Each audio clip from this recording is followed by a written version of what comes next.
I was watching TV the other day, and I was excited to see a replay of the 2020 Ryder Cup on TV. Pretty exciting. I don't know if there's any other golfers in the room that enjoy watching pro golf. It's been an interesting time, but this is my favorite tournament of them all. Every 4 years, USA fields their best team against what they would call a world, an international delegation of the best players around the world. Over a few days, they pair up in these big teams. They start competing man on man and in kind of as pairs against other pairs. Oh, it's amazing. This one was really exciting. On one of the most beautiful courses, Pete Dye designed course called Whistling Straits. Just bear with me, all right? Don't roll your eyes. And I'm watching this course. It's a beautiful course called Whistling Straits, right on the coast of Lake Michigan. And I got to tell you, as soon as I saw some of those pictures and saw it on TV, all of a sudden, the endorphin rush was massive. I was just like, oh my God. Because I actually played this course. But 4 years prior to that, my brother-in-law called me up. He said, hey, what are you doing tonight? And I said, what? He's like, come on over. Your sister and I need to chat with you about something. I said, okay. You okay? And he's like, everything's fine. Everything's fine. I was like, wow, this is weird. I get over there. He starts telling me about being at an industry awards dinner. And he won a trip to Whistling Straits, all-inclusive, 4 days of some of the finest golf and some of the finest holes. I said, oh, man, you call me over to do that, you jerk? Hey, good for you. I'm excited for you. He says, and my sister looked at me, she says, rather than me going, I want you to go with my brother or with my husband. I was like, are you kidding? Oh, my God, I was lit up. I mean, for the month leading up to that trip, man, I was playing out every hole that on that course. I was on the phone with my brother-in-law. We were talking about what we'd do at night. We said, hey, we're going to be flying in Chicago. Let's take up a baseball game, Wrigley Field. Let's do that. I said, that's a great idea. Come on, let's do that. And then drove coast up to Wisconsin and spent a number of days playing the most unbelievable golf. You've heard of Kohler Plumbing Supplies and whatever. This is actually Kohler headquarters. So they've got this spa there that is world-renowned, Kohler Spas. Danny and I with the cucumbers on our eyes at night, we're enjoying living the dream in the spa, golfing by day. I mean, I tell you, I felt like a rock star.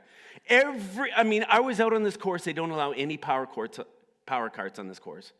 So it's all walking. You have caddies that take your bags.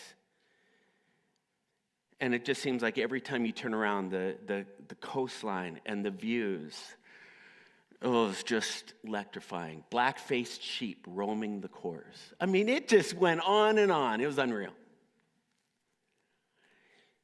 Intoxicating for a golfer. One of the most elite experiences I could personally think of. Pure pleasure. Let me ask you something. What experiences have you had over the course of your life that have lit you up like that? It doesn't have to be any fancy destination or exotic trip, but an experience that just had all 5 of your senses just tingling, where you just went, this is as good as it gets. We need to think about that. I mean, I was just watching a video the other day on Instagram of this little kid. It's Christmas time. His parents roll in with the box. They give him the box. They say, open it up. He opens it up, and it's a puppy. Maybe you've seen something like this, but that kid melts down. It so blew his senses.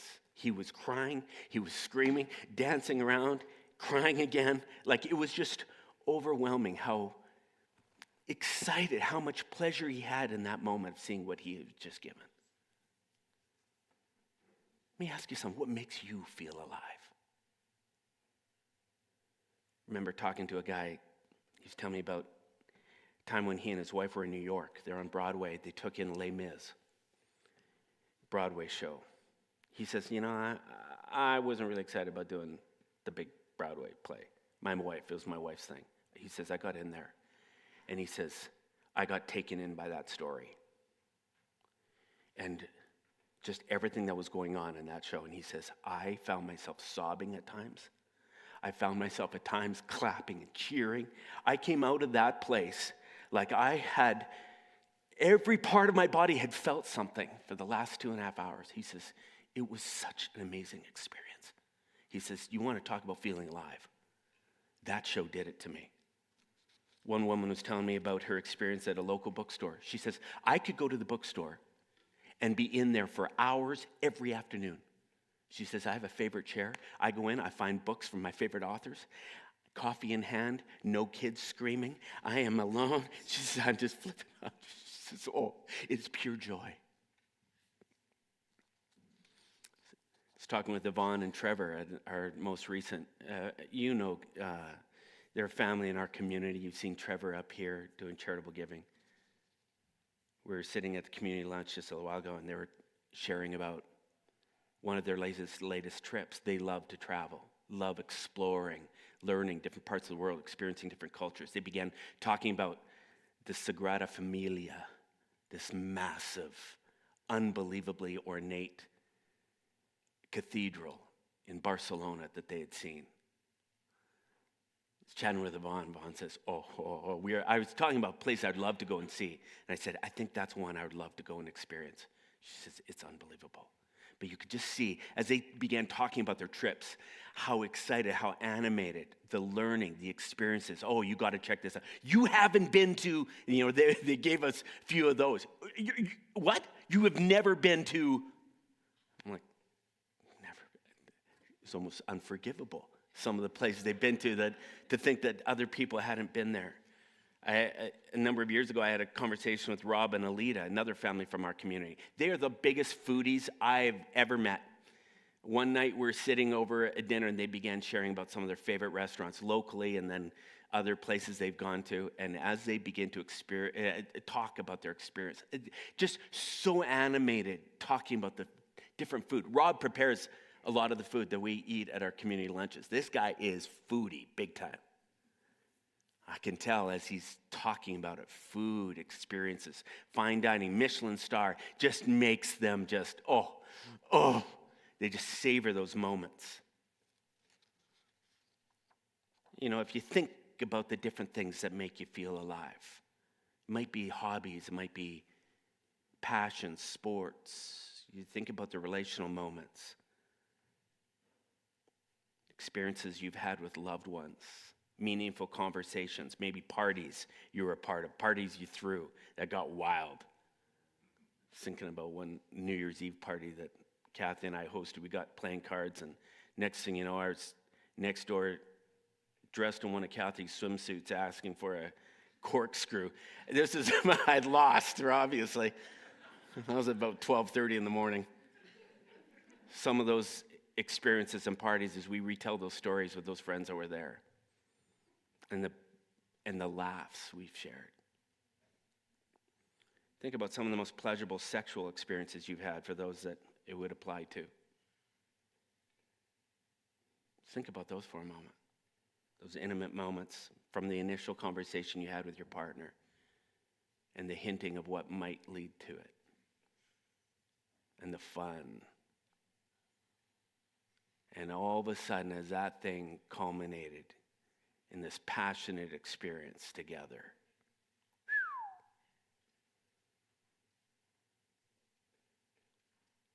Sorry, got a little sidetracked there.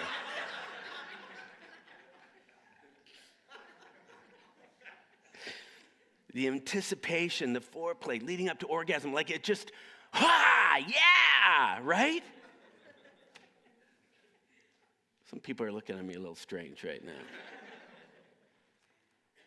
Esther Perel defines any experience. Esther Perel, great therapist, well-known author and psychologist. She widens the definition of erotic as being anything that causes us to feel fully alive. I'd never heard that definition before.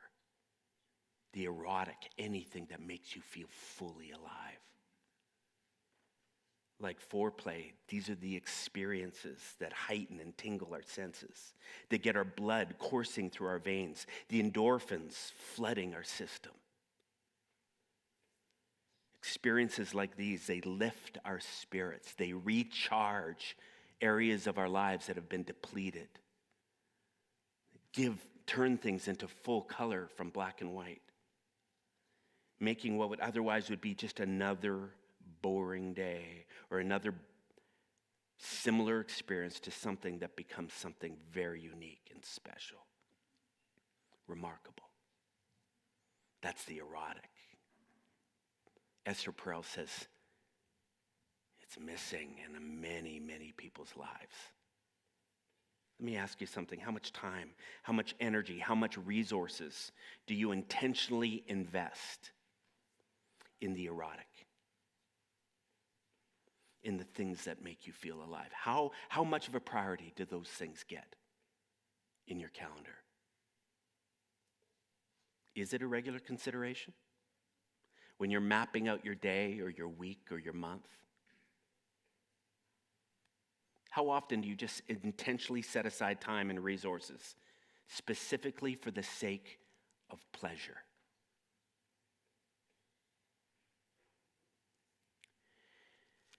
Well, hey, if you're sitting here this morning and you're saying, yeah, I do all the time.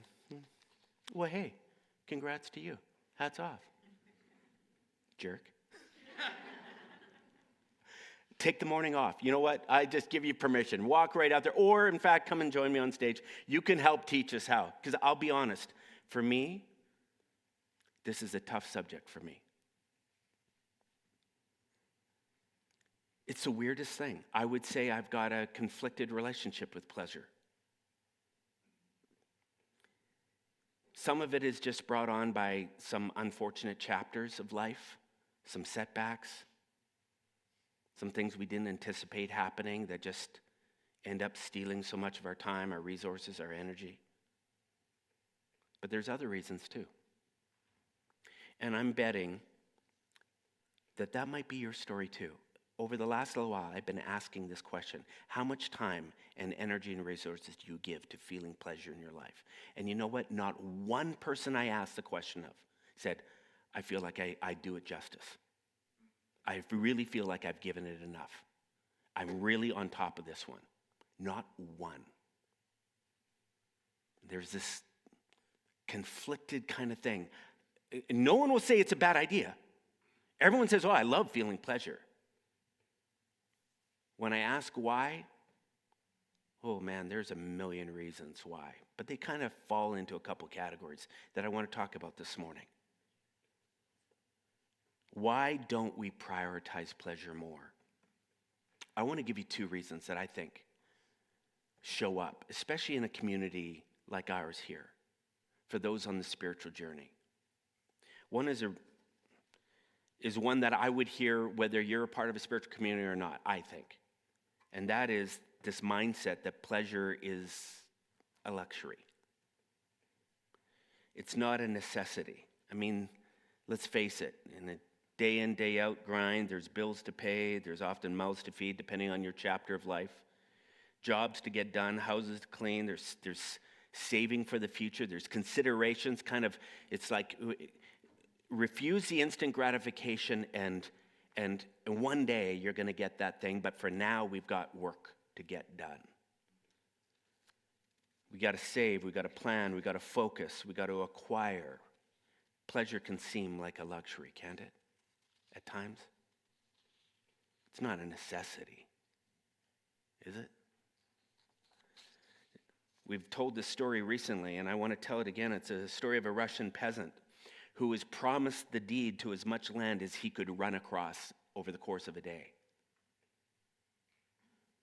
You can imagine a poor peasant who never, ever imagined even the thought of owning land. When sun came up, that peasant began running. You can just imagine the thoughts going through his mind, looking around at the land that was now going to be called his, the herds that he could have, the wealth that his family could experience for the first time ever. And that guy, he just ran as fiercely and as hard as he could. He got to a point in the day where he began looking back, kind of figuring out where the sun was, because the rule was you had to be back at your origin, at the place where you started before sundown, or the deal was off. So he began watching the sun, making sure, thinking about how far he'd come, how much time it'd take to get back. At one point, I mean, he's out of breath, but he's going, man, I think I better turn around. I better start heading back. So he does. And he's running back, but now, boy, he is slowing down. He's getting tired. He's watching that sun. He's going, I got to keep going. He's just running, and stops till he gets his breath, and then he keeps going. Finally, he gets back. And you know what? There's still a fair amount of sun left. He's thinking, I could do more. And so he takes off in another direction. He's going, I love the look of that land over there. So he starts running. Now he's really watching that sun. He's running as hard as he can. He gets out there and he's looking back. He's going, oh, I gotta turn around now. He turns around and he now is coming for home. And that sun is just dropping. He is exerting every amount of energy that he can to get back to that start line. And just as that sun is about to go down, he crosses the finish line. The relief. He's thinking about all the land that's his. And as the Russian legend goes, he falls over and dies. I remember reading that legend and going, oh, hate that story. This legend was used as a warning to people who were so consumed by the long-term and practical focus of their lives. People lost their lives in the process before they could enjoy them. They chased before they could actually sit and enjoy all the fruit, all the spoils of their toil. Some didn't die. Some just lost their marriages in the process.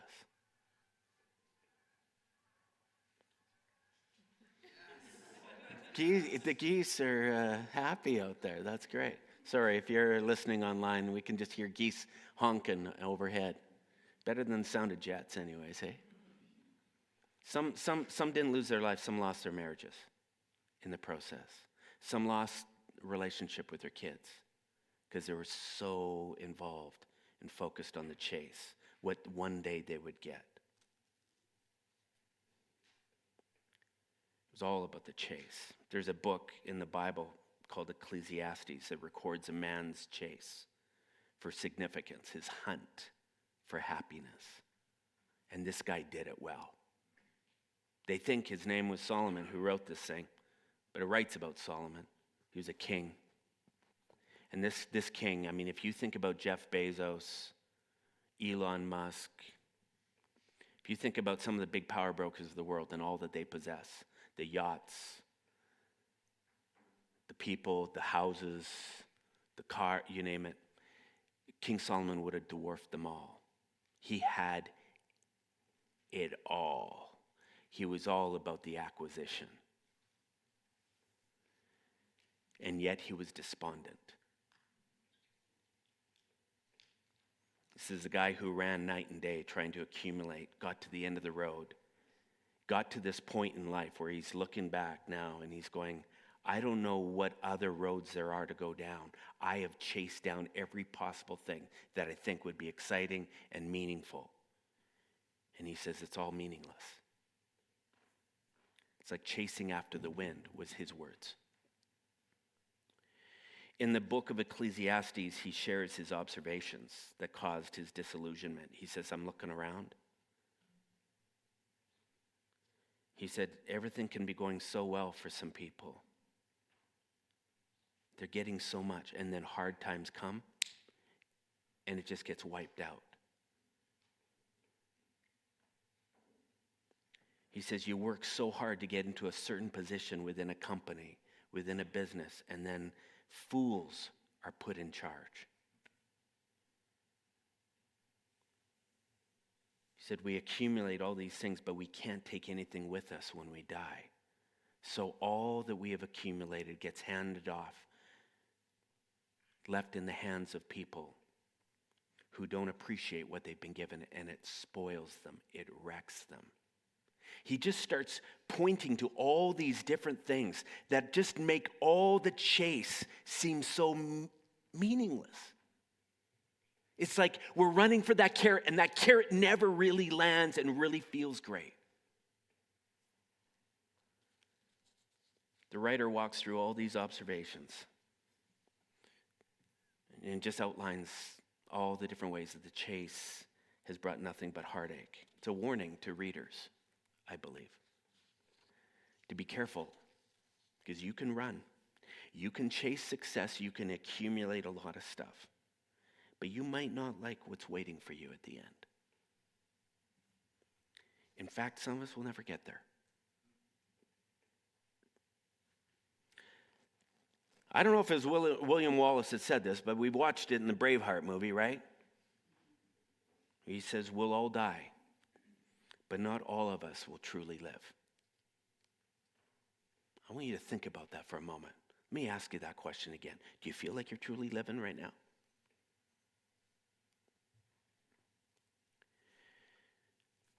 So there's this real practical, pragmatic mindset that I think gets in the way of experiencing pleasure, that says pleasure is a luxury, and there's more important things to worry about. We'll get to that one day. We'll get to it when the time is right. Once this X, Y, and Z happens. So that pleasure is a luxury mindset is one reason, I think, that many of us don't get there or prioritize it. But there's another force that I think many of us have experienced, especially in a community, a spiritual community of any sort. And it's weird. Probably you'll know exactly what I'm talking about, but there's this kind of message that emanates from religion, from church, especially from the tradition that I've been a part of in Christianity. And that is that somehow pleasure is not spiritual. It's, in some ways, it's antithetical to spirituality. Pleasure is somehow wrong. And I pick this up not just from people within the church, but people outside the church that look into the church and say, this is what you guys think about pleasure. Pick it up. Just, they would never come out and say it that way, but they kind of have that feeling. Like if you're really spiritual, you won't be driving beautiful cars or living in a nice home. At least you shouldn't be. I can watch it right now and and hey, look at it. I got a problem with a lot of American religion. But man, whenever someone down there is part of some church or whatever, and they're driving a nice car, the world freaks out. They're going, that is not right, because that's not what that's about. Right?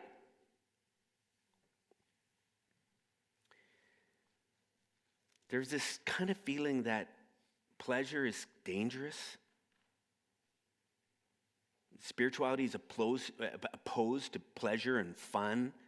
It's against those things that make us love and enjoy life here and now. Anyone believe me what I'm saying here? Have you felt this at times? Have you watched it? Even when I was talking about sex a few minutes ago, I got people rolling their eyes back going, what the heck? That doesn't belong in here. And something feels awkward about talking about sex in church. What's that about? Why is that? What's really interesting is when you do the homework to see what the Bible has to say about pleasure, it's actually quite filled with glowing endorsements for finding pleasure in life. I'm not going to go into it this morning. Vince did a message a while back called History versus Pleasure. And I would encourage you, if you wouldn't want to know what kinds of things the Bible says about experiencing the erotic in life, the things that make you feel alive, go back and listen to that message. It's worth listening to. The question then becomes, if the message is not coming from the Bible that says pleasure is kind of a bad thing, then where did it come from? Where did this start? Why does church and pleasure seem to have a conflicted relationship? If you look back into the history of the church, sadly, you'll find that the early church fathers, many of the early writers who developed a lot of our beliefs, a lot of our doctrines that have been embraced by the church for hundreds of years, they were very anti-pleasure. They believed it was evil. Then the question is, well, why did they believe it? Why did they all of a sudden start promoting this? Scholars believe that it wasn't some spiritual enlightenment. It was the fact that they were likely very influenced by the common popular philosophies of their day.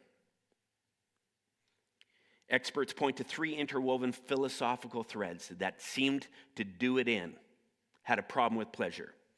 One was the dualistic cosmology of Plato. I won't bore you with it, but it believed that our souls and minds are at war with our bodies. Our souls and our minds, the real spiritual things, are at war with our bodies who seem to want to do all these sinful things. And you got to win the war against your body. Your body's going to lead you astray. It's going to cause you all kinds of evil. There was also the Stoic philosophy of the early Greco-Roman culture that believed nothing should be done for the sake of pleasure. And then there was the Persian Gnostic tradition, what is also known as Gnosticism. This was a belief that demons created the world, that they created sex, and they created your body. And within all of that, your soul was trapped. And the only way you could free your soul, free your spirit from the bondage of the body was by denying the flesh, denying any kind of pleasurable desire. So you got to crucify the flesh. And man, this takes me back to early days in my church. Can I hear an amen?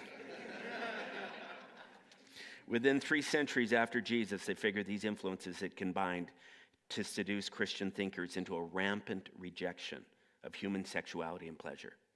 It took 3 centuries. Now, fast forward, one more interesting tidbit. You get to a guy named Nietzsche. He's a German philosopher.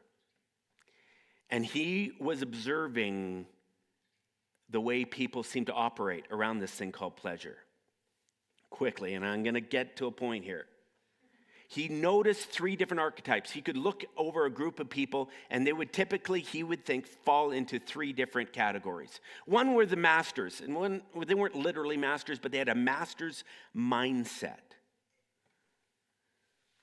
They were unaffected by the groupthink. They were living to the beat of their own drums.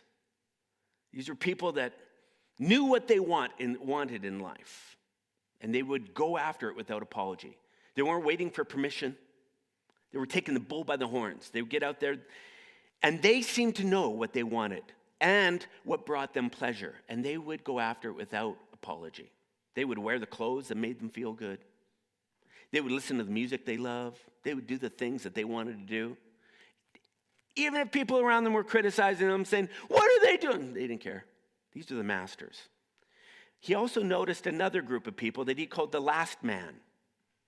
This was what he called the quintessential mediocre man or woman.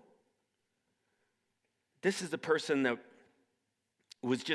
had very few creative urges, just happy if he didn't have to think too hard. Just tell him what to do, where to go, and he'll do the minimum needed to fall in line.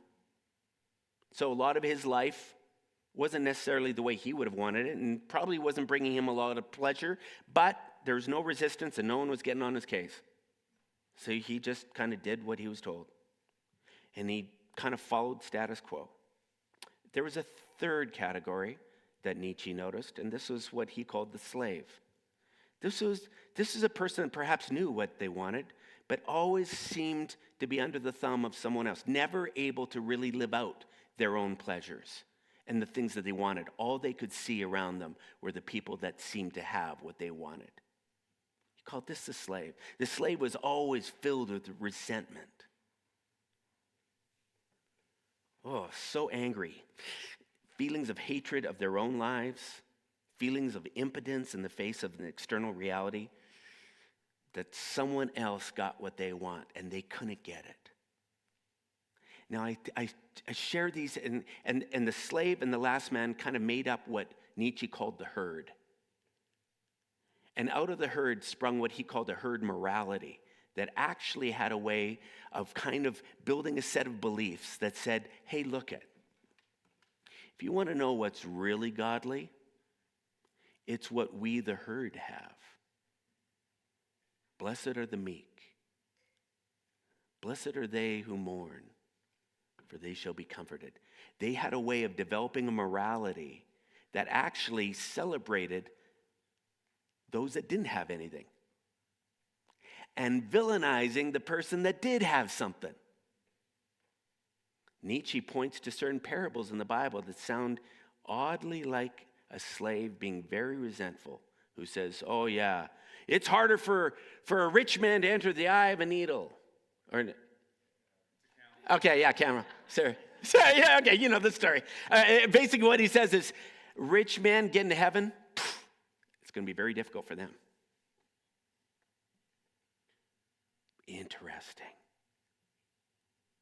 He just begins to see how maybe over time, even within religious circles, this slave mentality, not being able to perhaps experience pleasure, maybe for whatever reason, they felt conflicted with it, but then started watching these other people experience it, and the resentment builds. I think that was 18th century. I think that still bleeds into our culture today. If you take a cross-section, you go on TV and you watch some of these televangelists preaching, not the prosperity ones, but others, they are so down on anyone that's out there living with excitement and aliveness and the erotic in their lives. They're going, thumbs down. God is not happy with that.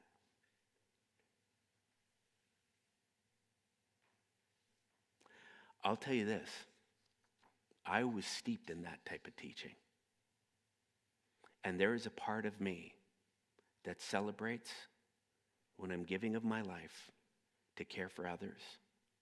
And there's a part of me that's conflicted when I say, you know what? No, sorry, my time. If I look back over my life, I've had good friends who learned how to honor the erotic in their lives. Learn the kind of things that made them feel alive. And they would often be saying, come on, Jeff, we're going this weekend. I'm going, I can't. They said, you didn't even hear what I said. You didn't even know what I'm going to invite you to do. I said, I don't think I can. See, you need to stop that. You're coming. I said, you know what? There's other things I got to get. No, Jeff. When are you ever going to say yes to you? I remember having a big argument with one of my best friends at one time. He said, you got a problem with just saying yes to you. I said, oh, no. I say yes. Oh, really? Oh. Then he started pushing me. I knew down deep I have a problem with it. But perhaps it's this part. Some subliminal thing that has a problem with saying sometimes you got to really prioritize what you want. And it's okay.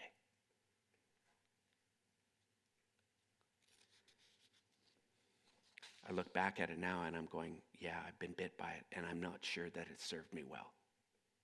Because there are large chunks of my life that have moved into this mundane, black and white world where it's just all I can do to put one foot in front of the other again. Groundhog Day. Have you ever felt that?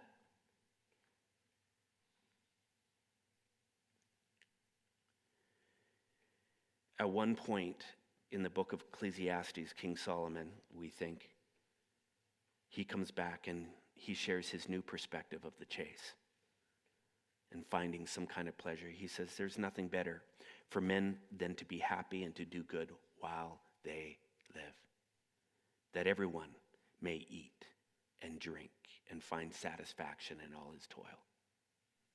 This is the gift of God. When I read this, what I hear is, amidst all of the toil and the grind and the work that life involves, there needs to be many moments of temporary pleasure where we prioritize stopping and we prioritize engaging in the experiences and the activities that feed our souls, that will hit our pleasure centers. One of those. Or all of them. I don't know about you, but I want to live. I want to be among those that can look back and say, yeah, I lived. So, Gregory, your song was bang on, man. It was bang on. How about you? Let me ask you something. Have you been gripped by the practicality of the chase? Have you felt like maybe luxury is an option? Sorry. Pleasure is a luxury? Have you maybe pushed it away, saying there's more important things, and got into that pattern? Maybe you've been bit by some kind of misguided morality that's made you feel guilty for wanting or prioritizing pleasure. I would just challenge you to give that some thought. What are the things that make you feel alive? Over the last couple weeks, I've been getting ready for this message. I've been thinking about the things on my list that make me feel alive. Now, they can be big things. The Whistling Straits golf trips, they don't come along all that often. But I do recognize that just making a meal together with my wife, where we're together in the kitchen making one of our favorites.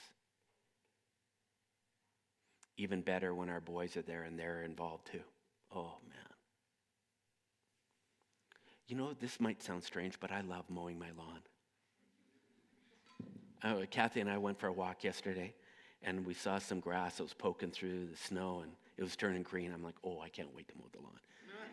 She's like, I could have swore you said you like it. I said, I do. About 3/4 of the way in, after I'm home and I'm looking back over that lawn, and the stripes forming. Oh, and then the cold beer that's waiting, and I sit on the deck and I just look out over it, over my kingdom.